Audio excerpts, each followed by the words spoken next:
What is good, YouTube, and welcome back to a brand new video. We're back here on NBA 2K25 here for another realistic rebuild, as today we have the worst team in the Eastern Conference record-wise, that being the Washington Wizards. The Wizards find themselves at 2-16 to start the season, so let's just go ahead and jump in and do a Washington Wizards realistic rebuild in NBA 2K25. Before we get into today's video, make sure you guys drop a like on this one and subscribe if you're new to this channel. As always, greatly appreciate it. Also, hope everyone had a great weekend.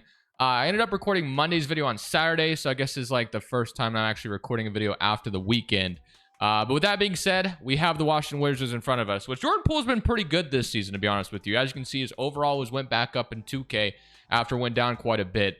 But you do have like Jonas Valanciunas, Kyle Kuzma, who are two guys Brogdon. To me, the Wizards are going to be big sellers at the deadline, or at least they should be. Sometimes it doesn't turn out that way, but when you have plenty of veterans like this that could help potential playoff teams, I do think it makes sense. Like Brogdon, I don't know if you'll get much for him because his medicals in the past have just been absolutely terrible. Kuzma is still somebody that you can get a first or two for him potentially. 2 firsts might be a little optimistic, but Jonas Valanciunas could definitely get you a couple. I don't know. We'll see. I don't know about a first, but definitely get you something.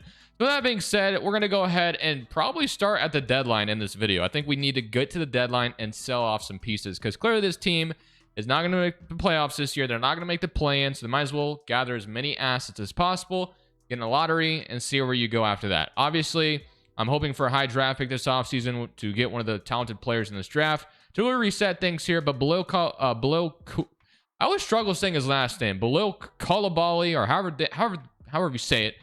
He's obviously a key piece for going forward. Alex Sarr, same thing. Bub Carrington definitely could become that. Kaishan George. So there's definitely some young players to be excited about.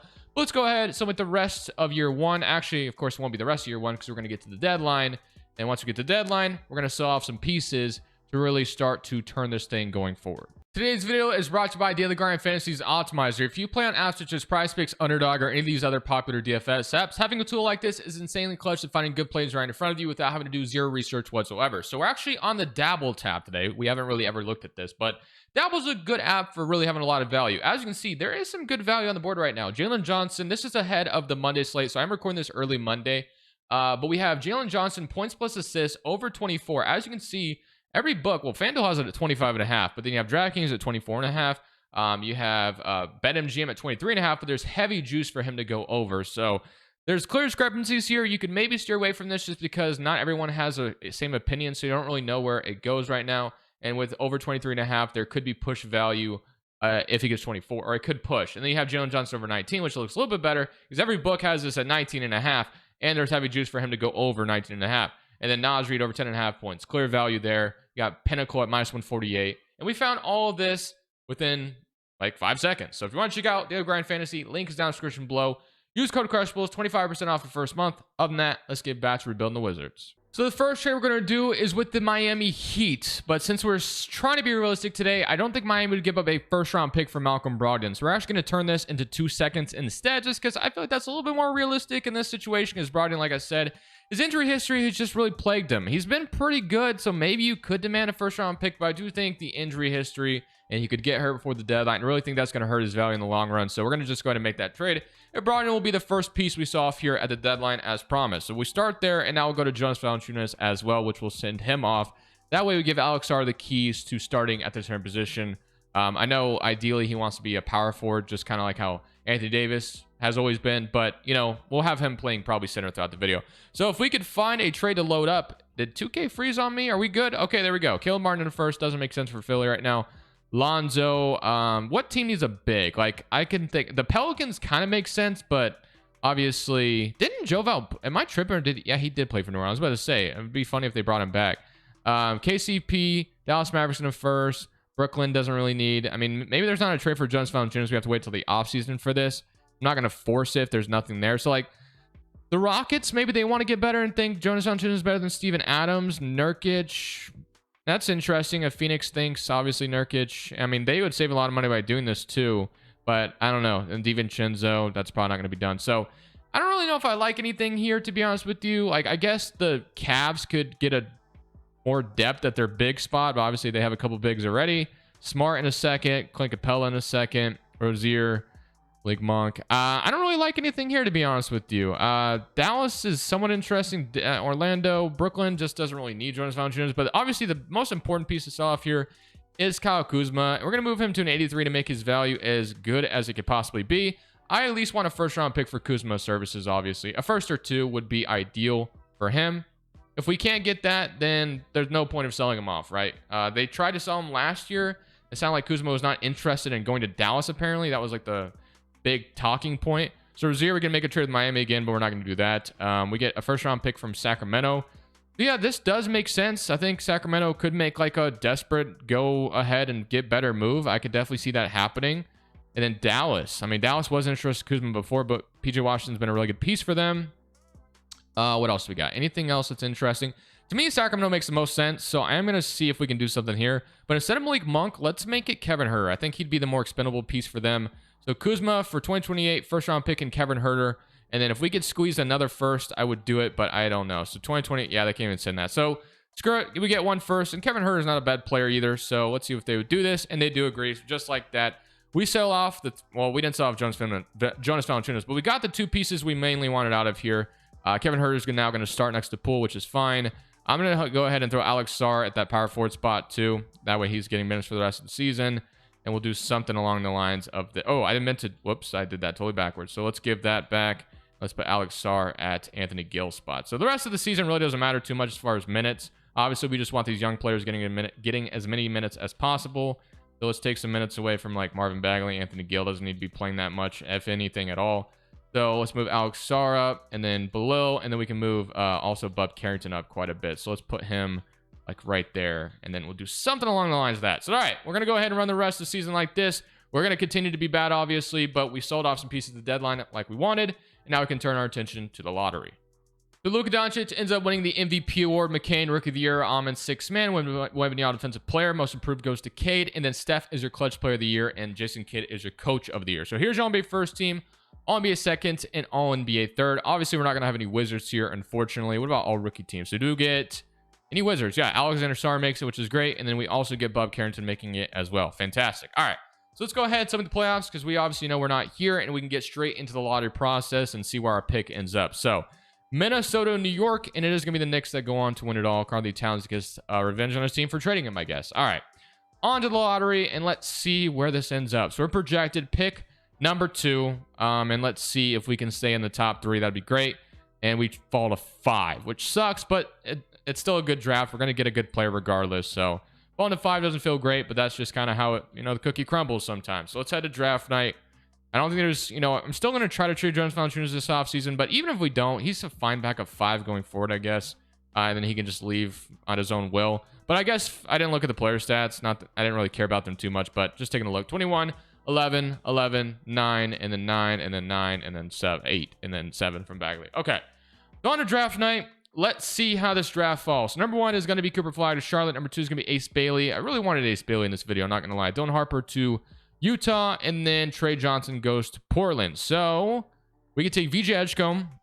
We can take Igor. We can take Nolan Traore. We can take Liam. We can take Conrad. We can take Drake Powell. But to me, we also could get, the Duke center. But I think we take VJ Edgecombe here. VJ Edgecombe, I think, to me, makes a ton of sense going forward. Right now, our starting shooting guard is Kevin Huerter. So, yeah, VJ Edgecombe is going to be the pick here out of Baylor. Welcome to Washington, VJ Edgecombe. He'll be the selection. And then we have it lit, early second round pick, or a late second round pick, I should say. Definitely not early. We'll get Xavier Booker out of Michigan State. So, also got Coleman Hawkins as well. So, VJ Edgecombe, Xavier Booker, Coleman Hawkins, welcome. And then Patrick Baldwin will accept Gill. We'll accept Johnny Davis as well. We'll let Anthony Gill go. For qualifying offers, Tristan Vucevic is free agent, and so is Jared Butler. All right, for free agency, we have Bagley and Gill, and that's about it. So nothing too important there to look at. So let's take a look at the rotation. So Poole is your point guard, which will continue to stay that way. For the first time, honestly, I think we could keep Poole going forward. He's really become... He's never been a guy in these previous Wizards video that I've kept around just because he wasn't great last year. But this year he's been good, and he's put up great numbers. So he honestly, low-key, could be our starting point guard throughout the video, which would be kind of wild to look at. Corey Kispert, VJ Edgecombe, Huerter. Obviously, we need to move one of these guys like Bub Carrington, probably move back or move around to point guard. And then below is going to stay at the small forward with Sadiq backing him up. Kashion George is going to continue to get better as well. We have Patrick Baldwin. So we don't really have a starting power forward right now, but that could change. And then Sarr and Joval will probably run the center position. So we're definitely going to be moving some things around for sure. Like Corey Kispert might have to... Well, he's going to stay at shooting guard, actually. Huerter, Could slide the small forward. Robinson's not being important, and then Bubba Carrington. Yeah, so that's probably what we'll do. We'll move we'll probably move Herter down to the 3 or Corey Kispert. It doesn't matter either way. Whatever we decide to do, we'll figure it out. But I don't think we're gonna do much in free agency here. We don't really have the money to do anything anyway. So like, we're not gonna be able to like sign John Collins or anything like that, and I don't really want to anyway. So we're pretty much stuck with what we got. So let's just go to player progression and see what it's going to look like with guys developing. Tristan Vucevic is back as well. So Joe Val's regressed, to be expected. Alex Sarr is up. Blil is up. And then Bub Carrington's already up to an 80, which is great to see. Sadiq Bey, 79. Kashan George, 77. Kevin Herter's down. Johnny Davis is up. So all of this developing is really nice to see. But I'm going to set the rotation how I see fit, and we can look at it going into season 2. So here is, in fact, your rotation for year 2. It's going to be Jordan Poole with VJ Edgecombe in the backcourt with him. Below is, of course, going to be at the small forward, continuing with that from last year. You have Keyshawn George at the power forward, Alex Sarr at the 5, Joe Val backing him up. Bub Carrington at the 7 spot, Sadiq Bey, Corey Kispert, and Kevin Herter is going to round up your rotation. So, honestly, I think this team could be very interesting this year. I don't know if we'll be a play-in team by any means, but we definitely should make a little bit of noise. So, Below is up 49 shot tendency. What is VJ Edgecombe? So VJ's is a 75. Jordan Poole will be the one scoring on this team right now. Alex Sarr. I'm going to leave this just all the way it is and let it naturally develop. So we'll see how this season goes. But again, I'm kind of expecting to be bad for the most part. We do have a few salaries we can throw together and make some kind of move if we wanted to, but I still think the best approach for Washington is building through the draft. So we're going to continue to probably stick with that. Poole is going to be someone that we're going to keep going forward. But eventually this team, of course, is going to turn things around. Maybe this year we go on a huge run. We've won a few games straight up. We'll see if that continues. Maybe we'll be in the play-in. We'll see. So Luka once again with another MVP award. And it kind of looked like we're going to turn things around this season. But unfortunately, we fell flat once again. But this is still a patient approach / rebuild approach. I'm not too concerned about it. Let's just take a look at the player stats for the season. So you had 22 still from Jordan Poole, so still doing his thing on great efficiency, I think, as well. So yeah, Poole is definitely going to be someone we keep, and he's going to be starting point guard throughout this video, which is, like I said, something I have not done in the past, so that makes this one interesting. VJ come with 13 as a rookie, but he's going to be a massive contributor next year. 11 from Joe Val with 8 rebounds off the bench, Below with 11. 9 from Sarr, 9 from Kispert, 9 from Bey, 8 from Bub Carrington, and 6 from Keyshawn George. So just kind of similar stats across the board. But it's time to grab another lottery pick to develop this team even further.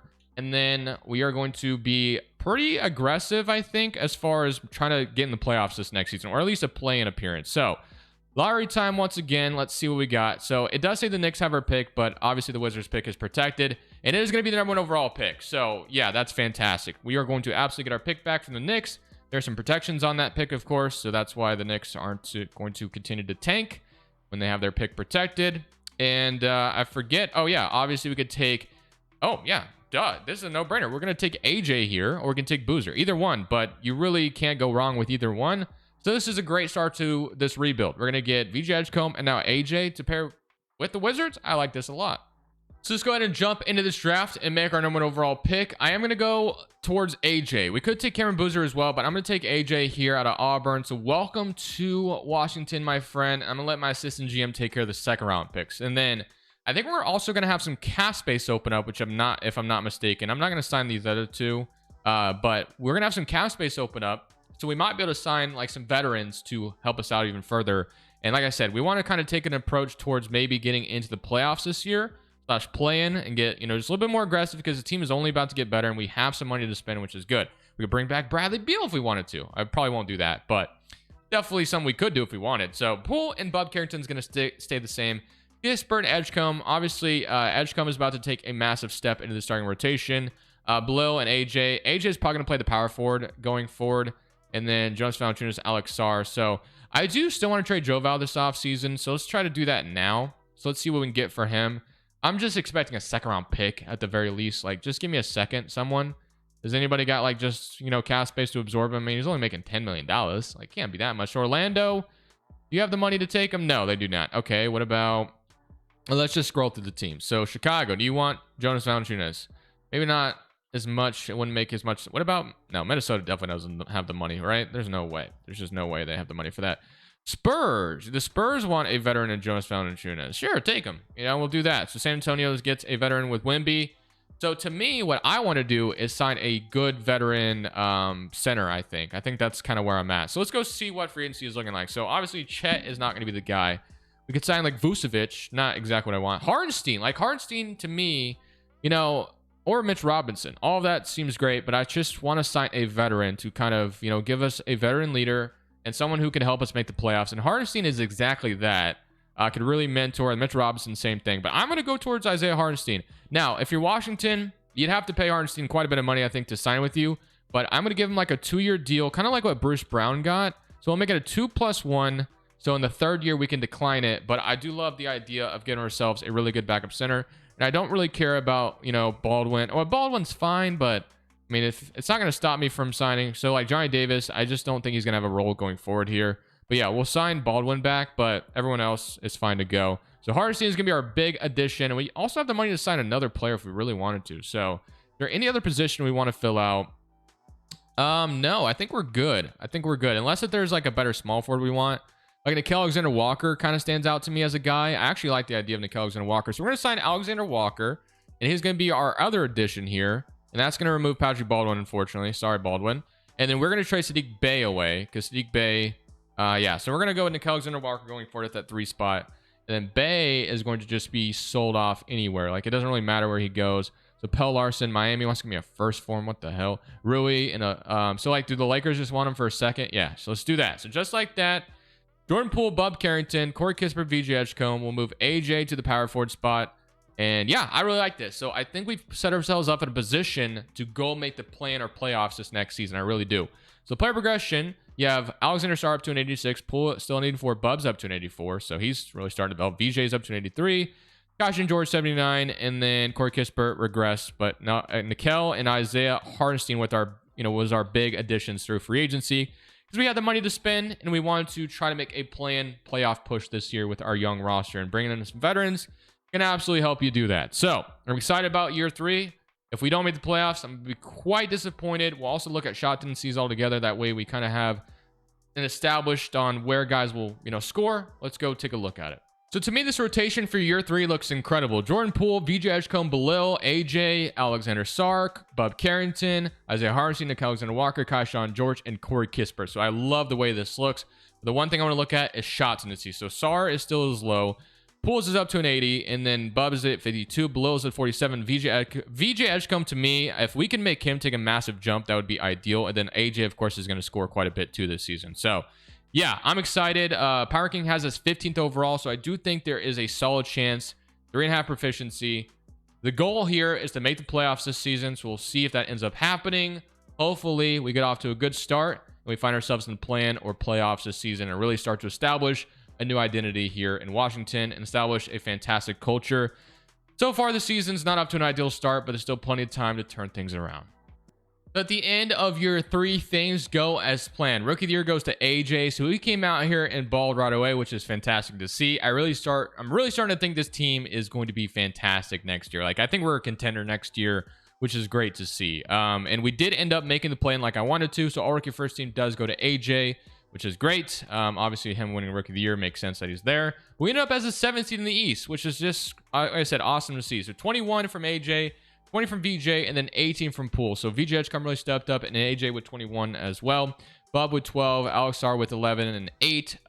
Below from 8, or with 8, and then 6 from Kaishan George, 5 from Kispert, 4, 6 from Hardenstein, and 4 from Nickeil Alexander-Walker. So let's go ahead and get into these play-in games as we get Philadelphia in round 1. It'd be great if we can get in. McCain's already up to a freaking 90. Holy crap. Damn, I did not know he developed that quickly in 2K. That's pretty wild. He is a damn good player, though, so I guess it makes sense.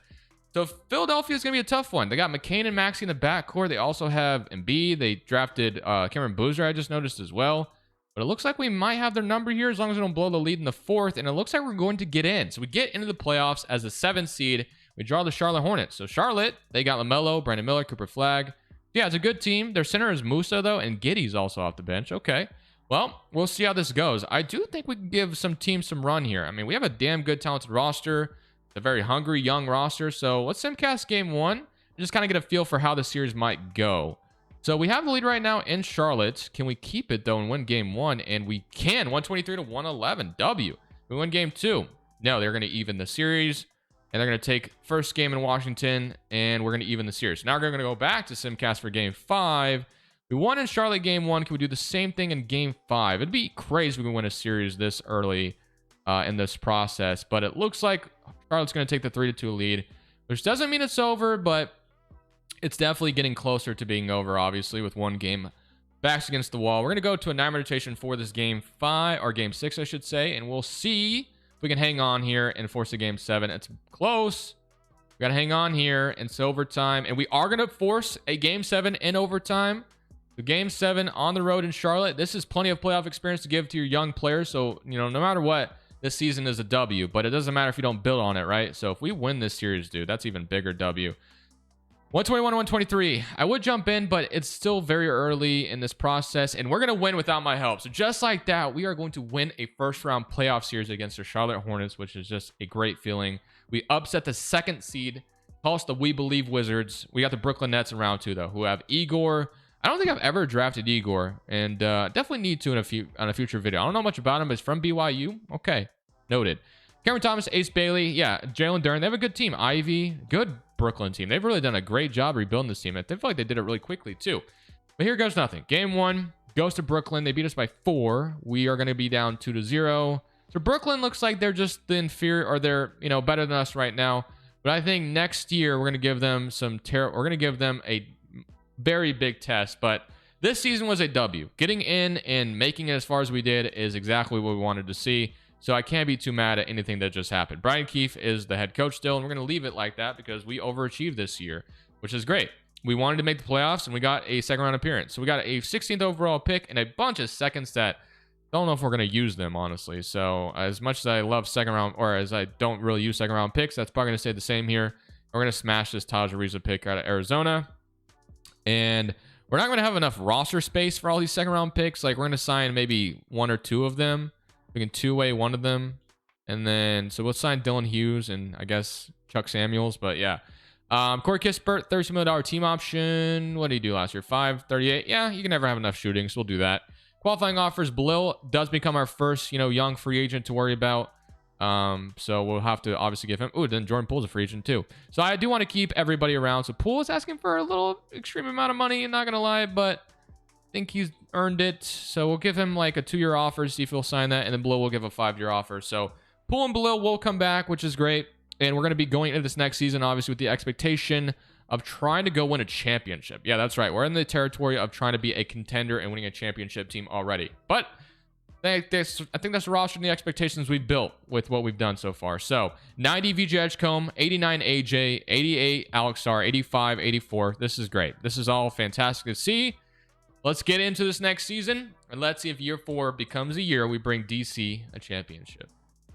This 4th season could not have gone any better, and honestly, I did not expect to see this. AJ wins MVP, 25-9, and this is only his 2nd season in the NBA. Absolutely insane. 90 overall AJ. Stokes is Rookie of the Year. Jarvis Walker, 6th man. Wemby Defensive Player. Most Proof goes to Harrelson. Stephen Curry Clutch Player. And Coach of the Year goes to Brian Keefe, and Executive goes to Bryant Person. So, yeah, we went 65 and 17. So, anything short of a championship here would be disappointing, which is crazy to say from where we were just a couple seasons ago. So we are the first in the East, rightfully so. Here are your player stats. You have 25 from AJ, 23 from VJ Edgecombe, 18 from Poole, 14 from Bub Carrington, 12 from Sarr, 9 from Belil, and then 7 from Kaishan George, from Alexander Walker, and 4 and 6 from Hardenstein. So that being said, we draw the Indiana Pacers in round 1 of Halliburton, Bethea, Mathurin, Siakam. It's a good-looking team. So I definitely think we're going to have an early test here. We have the MVP on our side, though, and you got AJ and, Alex Sarr and VJ Edgecombe next to him. So let's hope this goes our way. Somebody come around against Indiana, and we are going to beat them in 5. So off to a good start. We lose 1, but we do end up beating them in the long run. Now we draw Atlanta in round 2. Have Tyler Kolek, Dyson Daniels, Rishusei, Sohan. No more Trae Young, but it's still a talented-looking team regardless, but hopefully we can just beat them too. And we're up 4-0 and beat them. Just like that. We're already in the conference finals. That was quick. Quick work. No sweat. And now we draw. I was kind of wanting the Brooklyn Nets to get revenge, but we draw Detroit instead. So Detroit, they have Cade. They have Bones Highland. They have Arsar, Mogbo. I'm sorry, but no Duren and Ivy. They just look less intimidating. Not saying we can't lose to this team, but I just feel like we're the better roster on paper. Hopefully it turns out that way. 1-0 goes to us. 2-0 goes to us. And they could even it. They don't. 3-1, 4-1, please. Yes, we're back. Or sorry, not back, but we're in the finals already, which is fantastic. We've only dropped 2 games so far on this run, and now I draw the Oklahoma City Thunder, rightfully so. So AJ is your conference finals MVP, while Shay's your conference finals MVP on the West. So Peterson, Liam. So it looks like the Thunder have benefited off their draft picks as well. They no longer have, well, no, they have their big 3 still. So Chet, Jalen, and Shay. Obviously, you will be in a very big dogfight with them. But here goes nothing. So game 1 goes to us. Good start. Beat them by 4. Game 2 goes to us. So far, so good. I was about to say, if we go up 3-0, you could wrap this one up. But we need to go up 3-1 here. So this is in Oklahoma City. If we can win this, we're in the clear and have a 3-1 lead. But this is going to be a tough one. But we are going to come out on top. 141 and 127. And it looks like we can bring a championship home in DC in a home game 5. That would be a great way to end this video. Going to be close, but I think we might start to take the lead here at the end. It looks like OKC was going to win this for a second, but we are in a dogfight. It's a 5-point game with 1:55 left. Let me jump in and finish this bad boy off. So Shay's going to be the free throw line, sorry, it's not Shay. It looked like Shay was at the free throw line. Who is that? Or it's Peterson. So Peterson at the free throw line. He's going to have 2 shots here, so he's going to make it a 3-point game. So I got to come in here and make sure we don't screw this up. So, but we have so much talent on the roster, there's no way I screwed this up, right? So VJ Edgecombe, we'll have the ball with him. Just the amount of talent we assembled with, like, the draft picks. I mean, the draft picks were super lucky. Saw our pick and roll, easy peasy. 121 and 126. Just we assembled such a good roster. And then the veteran presence of Hardenstein and Alexander Walker, I think, were great additions.